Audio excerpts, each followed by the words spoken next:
বৃহস্পতিবার বঙ্গে প্রথম দফার বিধানসভার ভোট শেষ হলো। তীব্র দাবদাহ, প্রচণ্ড প্রতিকূলতাকে পার করে প্রথম দফায় ভোট পড়েছে 90% বেশি।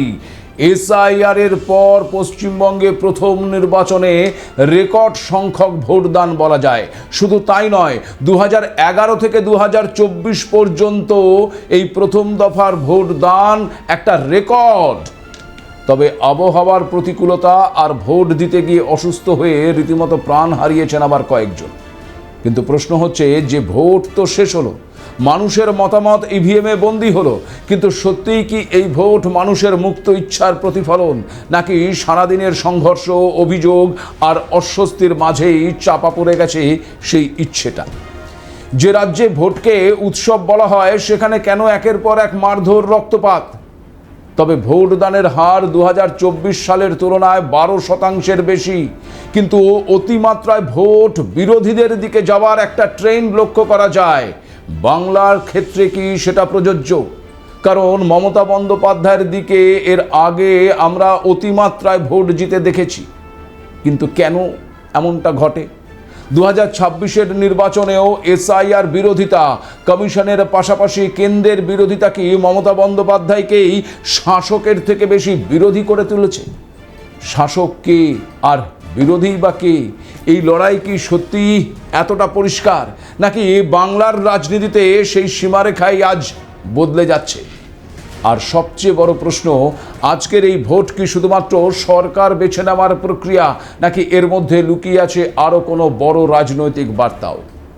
নমস্কার, আপনারা দেখতে শুরু করেছেন এডিটরস ডায়েরি। আমি ভাস্কর দত্ত আপনাদের আরও একটি এপিসোডে স্বাগত জানাই। পেরোলো 2026 বিধানসভা নির্বাচনের প্রথম দফার ভোট। 23 এপ্রিল 16টি জেলার 152টি আসনে ভোট গ্রহণ শেষ হয়েছে। 152টি আসনে ভোটের লড়াই করেছেন 1478 জন প্রার্থী। ইভিএমে গণতন্ত্র তার কাজ সেরে ফেলেছে, কিন্তু বাংলার মাটিতে সারাদিন যা দেখা গেল তা কি শুধুই ভোট, নাকি সেই বহু চর্চিত ভোট সংস্কৃতির ফিরে আসা? যদিও সকালটা শুরু হয়েছিল একটা ভালো খবর থেকেই। দীর্ঘ বঞ্চনা আর সামাজিক অবহেলার আগল ভেঙে বৃহস্পতিবার উত্তরবঙ্গের ধূপগুড়ি শহরের 204 নম্বর বুথে তৈরি হলো এক ঐতিহাসিক মুহূর্ত। সমাজের মূল স্রোত থেকে কার্যত ব্রাত্য থাকা বৃহন্নলা সম্প্রদায়ের 7 প্রতিনিধি এদিন প্রথমবারের মতন তাদের ভোটাধিকার প্রয়োগ করলেন। গণতান্ত্রিক এই মহামিলন যেন সত্যিই বৈষম্যহীন এক সমাজের স্বপ্ন দেখে। কিন্তু বেলা বাড়তেই ছবিটা বদলাতে শুরু করলো। একের পর এক অশান্তি, বিশৃঙ্খলার খবর আসতে থাকলো। অথচ পশ্চিমবঙ্গ জুড়ে এবারের বিধানসভা নির্বাচনে নিরাপত্তার কোনো কমতি ছিল না। প্রথম দফায় বাংলায় মোতায়েন 2407 কোম্পানি, কেন্দ্রীয় বাহিনী এবং একই সঙ্গে 40,928 জন পুলিশকে বিভিন্ন জেলায় মোতায়েন রাখা হয়েছিল। কিন্তু তারপরেও খবর এসেছে আলিপুরদুয়ারের মাদারিহাটে বিজেপি নেতা মিঠুন ওরাও নিজের বাড়ির সামনেই মারধরের শিকার হয়েছেন। লাঠির আঘাতে আহত হয়ে হাসপাতালে ভর্তি হতে হয়েছে তাকে। বীরভূমের লাভপুরে বিজেপি কর্মীকে মাটিতে ফেলে বেধড়ক মারধর করা হয়েছে বলে অভিযোগ। মেরে মাথা ফাটিয়ে দেওয়ার অভিযোগ উঠেছে। আবার মুরারইয়ে কংগ্রেস কর্মী কবিরুল শেখ এবং ইমাম শেখ রক্তাক্ত অবস্থায় হাসপাতালে ভর্তি হয়েছেন। ঝাড়গ্রামের সাপধরা অঞ্চলে বিজেপি কর্মীকে মারধরের অভিযোগ উঠেছে আবার তৃণমূলের বিরুদ্ধে। তৃণমূল সিপিএম সংঘর্ষে রক্তাক্ত হয়েছে ডোমকল, জখম হয়েছে 4 জন। ভোটের আগের দিন রাতেই মুর্শিদাবাদের নওদায় তৃণমূল প্রার্থী শাহিনা মমতাজকে লক্ষ্য করে বোমাবাজির অভিযোগ উঠেছে। ওই রাতেই কোচবিহারের শীতলকুচিতে আবার বিজেপির কিষাণ মোর্চার নেতা প্রহ্লাদ বর্মনের ওপর হামলার অভিযোগ উঠেছে। পূর্ব মেদিনীপুরের চণ্ডীপুর বিধানসভার ফতেপুরের 61 নম্বর বুথে তৃণমূল বিজেপি কর্মীদের মধ্যে হাতাহাতির ঘটনায় দুপক্ষের বেশ কয়েকজন আহত হওয়ার খবর পাওয়া গেছে। আবার পশ্চিম মেদিনীপুরের বেলদায় পাতলি গ্রামের 118 নম্বর বুথে তৃণমূল কর্মীদের মারধরের অভিযোগ উঠেছে কেন্দ্রীয় বাহিনীর বিরুদ্ধে। দাঁতনে আবার আক্রান্ত হয়েছেন বিজেপির যুব কার্যকর্তা। ভোটের দিন পশ্চিম মেদিনীপুরের একদিকে বিজেপির অভিযোগ তাদের কর্মীর হাত ভেঙে দেওয়া হয়েছে, অন্যদিকে আবার তৃণমূলের দাবি কেন্দ্রীয় বাহিনী দলীয় কার্যালয়ে ঢুকে কর্মীদের মারধর করেছে। কোচবিহারের সিতাই বিধানসভা এলাকায় বিজেপি কর্মীকে খুনের চেষ্টার অভিযোগ উঠেছে। আবার বীরভূমের খয়রাসোলে আক্রান্ত হয়েছে কেন্দ্রীয় বাহিনী। অভিযোগ আর পাল্টা অভিযোগে প্রথম দফার নির্বাচনে একটা টানাপোড়েন কিন্তু লক্ষ্য করা গেছে। আর শুধু সংঘর্ষ বা রক্ত ঝরেছে এমনটা কিন্তু নয়, অভিযোগ উঠেছে আবার ভুয়ো ভোটার, ভুয়ো এজেন্ট দেওয়ারও। শিলিগুড়ির জগদীশচন্দ্রের প্রাথমিক বিদ্যালয়ে 235 নম্বর বুথে ভোট জালিয়াতির অভিযোগও পর্যন্ত উঠেছে। তুফানগঞ্জে বুথ জামের অভিযোগ উঠেছে। মুর্শিদাবাদের ভরতপুরের 186 নম্বর বুথে ভুয়ো এজেন্টের অভিযোগ উঠেছে। প্রশ্ন উঠেছে, কমিশনের বজ্র আটনির পরেও কেন এই ভোট জালিয়াতির অভিযোগ? তাহলে এত নিরাপত্তা দিয়ে কী লাভ হলো? কারণ সংখ্যার হিসেবে কোনো খামতি ছিল না। কেন্দ্রীয় বাহিনী, রাজ্য পুলিশ বা সব মিলিয়ে এক শক্তিশালী নিরাপত্তা বলয় তৈরি করা হয়েছিল। কিন্তু দিনের শেষে যদি রাজ্যের এক প্রান্ত থেকে অন্য প্রান্তে একই ধরনের অশান্তির ছবি ভেসে ওঠে, তাহলে গলদটা ঠিক কোথায়? সেই প্রশ্নটাও কিন্তু উঠছে। নিরাপত্তা তখনই অর্থবহ যখন তা বাস্তবে মানুষকে নিশ্চিন্ত করে, যখন ভোটার মনে করেন তিনি ভয়মুক্তভাবে ভোট দিতে পারছেন, কর্মীরা মনে করেন রাজনৈতিক পরিচয়ের কারণে আক্রমণের শিকার হবেন না তারা। কিন্তু আজকের চিত্রে সেই আস্থার ঘাটতি কিন্তু কিছুটা থেকেই গেল।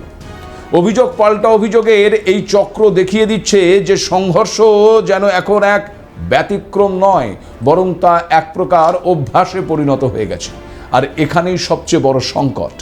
নিরাপত্তা কাঠামো যতই শক্তিশালী হোক, যদি রাজনৈতিক সংস্কৃতি বদলানো না যায়, তাহলে এই সহিংসতার পুনরাবৃত্তি কিন্তু থামানো যাবে না। গণতন্ত্রের সাফল্য শুধু ভোট সম্পন্ন হওয়া নয়, বরং সেই ভোট কতটা নির্ভয়ে, কতটা স্বাভাবিক পরিবেশে হলো তার উপরেও কিন্তু নির্ভর করে। আজকের দিনটা তাই ফলাফলের থেকেও বেশি একটা প্রশ্ন রেখেই যাচ্ছে যে বাংলা মানেই কি ভোটে অশান্তি? নিরাপত্তা মানে শুধুই কি বাহিনী মোতায়েন, নাকি সত্যিকারের নিরাপত্তা? সব মিলিয়ে একটা বিষয় খুব পরিষ্কার, ভোট শুধু ভোট কিন্তু থাকেনি, তা হয়ে উঠেছে শক্তি প্রদর্শনের মঞ্চ। এর মধ্যে মালদার মালতীপুরে প্রায় 185 জন ভোটার ভোট দিতে না পারার অভিযোগ তুলে রীতিমতো ক্ষোভ উগরে দিয়েছেন। আবার অন্যদিকে বীরভূমে এসআইআর ইস্যুতে কালো ব্যাচ পরে কালা দিবস পালন করেছেন ভোটাররা। অর্থাৎ ভোটাধিকার নিয়েও প্রশ্ন রয়েছে। আর এই সব কিছুর মাঝেই সবচেয়ে অস্বস্তিকর দিক হলো মৃত্যু। বীরভূমের সিউড়িতে ভোট দিতে যাওয়ার পথে অসীম রায়ের মৃত্যু। মালদার শামসিতে লাইনে দাঁড়িয়ে প্রমীলা বাগদির মৃত্যু। বুথের ভেতর পড়ে গিয়ে কলি মণ্ডলের মৃত্যু। পটাশপুরে হার্ট অ্যাটাকে নৃপেন দাসের মৃত্যু। পশ্চিম মেদিনীপুরে ভোট দিয়ে ফেরার পথে ইসরাতন বিবির মৃত্যু। গণতন্ত্রের এই উৎসব কি তাহলে কিছু মানুষের জন্য শেষ যাত্রায় পরিণত হলো? এই বাস্তবের মধ্যেই জটিল হয়ে উঠছে বাংলার ভোট রাজনীতির অঙ্কটাও। তবে এই যে রেকর্ড মাত্রায় ভোট গ্রহণ, সেটা কি বিরোধীদের দিকে যাবার একটা ট্রেন্ড লক্ষ্য করা যায়, নাকি বাংলার ক্ষেত্রে সেটাও আবার ওই মমতা বন্দ্যোপাধ্যায়ের দিকে যাওয়ার একটা প্রবণতা? কিন্তু কেন এই প্রশ্ন উঠছে জানেন? 2026-এর নির্বাচনেও এসআইআর বিরোধিতা, কমিশনের পাশাপাশি কেন্দ্রের বিরোধিতা কি মমতা বন্দ্যোপাধ্যায়কে শাসকের থেকে বেশি বিরোধী করে তুলেছে? আর সে কারণেই এই অতিমাত্রায় ভোটটা নিয়ে কি শাসক চিন্তিত নয়, নাকি সত্যিই চিন্তিত? দেখুন, এবারের বাংলার ভোটে যে শতাংশ ভোট পড়েছে তা সর্বকালের রেকর্ড, সেটা কিন্তু মনে করাই যায়। তার কারণ 90% বেশি ভোট এ যাবৎকাল কোনো নির্বাচনে পড়েনি। আর এই অতিমাত্রায় ভোট পড়াটা কোন দিকে যাবে, এটাই এই মুহূর্তে সবচেয়ে বড় প্রশ্ন। ভোট শেষের পর বিভিন্ন দিকে যে বিষয়টি নিয়ে সবচেয়ে বেশি আলোচনা হচ্ছে, সেটা হলো এটাই যে এই অতিমাত্রায় ভোটটা কি সত্যি মমতা বন্দ্যোপাধ্যায় বা তৃণমূল কংগ্রেসের বিরুদ্ধে পড়েছে, নাকি মমতা বন্দ্যোপাধ্যায়ের পক্ষে? এখানে এই বিষয় নিয়ে আলোচনা করতে গেলে আমাদেরকে একটু ইতিহাস ঘাঁটতে হবে, পরিসংখ্যান ঘাঁটতে হবে। তার কারণ বাংলার রাজনীতিতে এক অদ্ভুত প্যারাডক্স কিন্তু কাজ করে। মমতা বন্দ্যোপাধ্যায় শাসক দলে থাকলেও বহুবার তিনি নিজেকে বিরোধীর জায়গায় দাঁড় করিয়ে সাফল্য নিয়ে এসেছেন। খেয়াল করে দেখুন, যেমন 2016-র নারদাকাণ্ড তাকে বিপাকে ফেলেছিল, দলকে বিপাকে ফেলেছিল, কিন্তু তারপরেও বিপুল সংখ্যক মানুষ ভোট দিয়েছিল এবং সেই বিপুল সংখ্যক মানুষের ভোটটা মমতা বন্দ্যোপাধ্যায়ের পক্ষে গিয়েছিল। এরপর আমরা যদি আবার দেখি যে 2019-এর লোকসভা নির্বাচন, সেখানেও তৃণমূলের আসন সংখ্যা কমেছিল বটে, কিন্তু তা বিজেপির থেকে বেশি ছিল। আবার 2021-এর বিধানসভা নির্বাচন সেখানে, কিংবা তারপর 2024-এর লোকসভা নির্বাচন সেখানে। এই দুটো নির্বাচনের আগে তৃণমূল কংগ্রেস কিন্তু একাধিক দুর্নীতির অভিযোগে অভিযুক্ত, আর সেসব কিছুর পরেও কেন্দ্রের বিরুদ্ধে লড়াইয়ের ন্যারেটিভ তাকে কিন্তু জনসমর্থন এনে দিয়েছিল। বিপুল সংখ্যক মানুষ ভোট দিয়েছিল দুটো ক্ষেত্রেই, আর সেই বিপুল সংখ্যক মানুষের ভোটটা কিন্তু গিয়েছিল রাজ্যের শাসকের পক্ষেই। আর 2026-এ এসে এসআইআর ইস্যু, নির্বাচন কমিশন এবং কেন্দ্রের বিরুদ্ধে অবস্থান, এসব কি মমতা বন্দ্যোপাধ্যায়কে আবার শাসক হয়েও বিরোধী বানিয়ে দিচ্ছে? যদি ভোটের বড় একটা অংশ বিরোধী মনোভাবের দিকেই যায়, বা সেফোলজিস্টরা সেই ট্রেন্ডটাকে বিশ্বাস করে যে অতিরিক্ত ভোট মানেই শাসক বিরোধী, তাহলে প্রশ্ন উঠছে বাংলার ক্ষেত্রে সেই বিরোধীটা কে? বিজেপি নাকি মমতা বন্দ্যোপাধ্যায় নিজেই? আর এই জায়গাতেই কিন্তু সমীকরণ ওলট পালট হয়ে যাবার একটা সম্ভাবনাও উড়িয়ে দেওয়া যাচ্ছে না। কারণ বিজেপি শাসক না হয়েও শাসকের মতন শক্তি দেখাতে চাইছে, আর তৃণমূল শাসক হয়ে বিরোধিতার ভাষা ব্যবহার করছে। গোটা বিষয়টা কিন্তু এই ন্যারেটিভের ওপর দাঁড়িয়ে রয়েছে। এসআইআর এবারের নির্বাচনে যে একটা বিরাট প্রভাব ফেলবে এ বিষয়ে কোনো সন্দেহ নেই। তার কারণ যে বিপুল সংখ্যক মানুষ এবার ভোট দিয়েছেন, তাতে একটা জিনিস পরিষ্কার, যে বা যারা ভোট দিয়েছেন তারা একেবারে সঠিক ভোটার হিসেবেই ভোটটা প্রদান করেছেন। এখনো পর্যন্ত বিরোধীদের তরফ থেকে কোনো ছাপ্পা ভোট বা রিগিং এমন কোনো অভিযোগ কিন্তু সামনে আসেনি। ফলে ধরা যেতেই পারে যে এবারের নির্বাচন আগের অন্য বারের থেকেও কিন্তু অনেক বেশি স্বচ্ছ এবং সঠিকভাবে সম্পন্ন হয়েছে।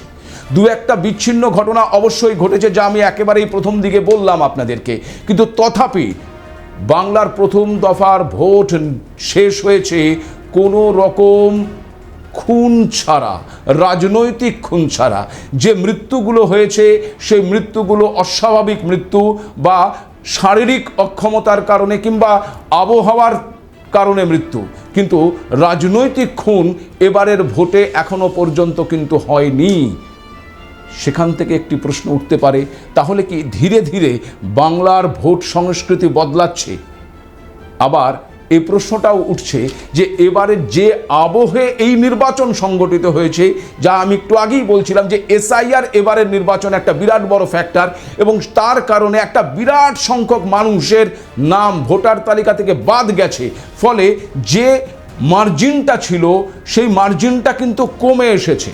কমে আসার কারণে আবার একটা পক্ষ বলছেন যে যে ভোটটা এবার পড়েছে সেই ভোটটা স্বাভাবিক ভোট, অস্বাভাবিক কিছু নয়। অস্বাভাবিকভাবেই যে ভোটটা পড়েছে এমনটা তারা ভাবছেন না, যেহেতু মার্জিনটা কমে এসছে তাই যে পরিমাণ ভোট স্বাভাবিকভাবে পড়ে সেই স্বাভাবিক ভোটটাই পড়েছে, কিন্তু মার্জিনটা কমে আসায় সেটা অনেকটা বেশি মনে হচ্ছে।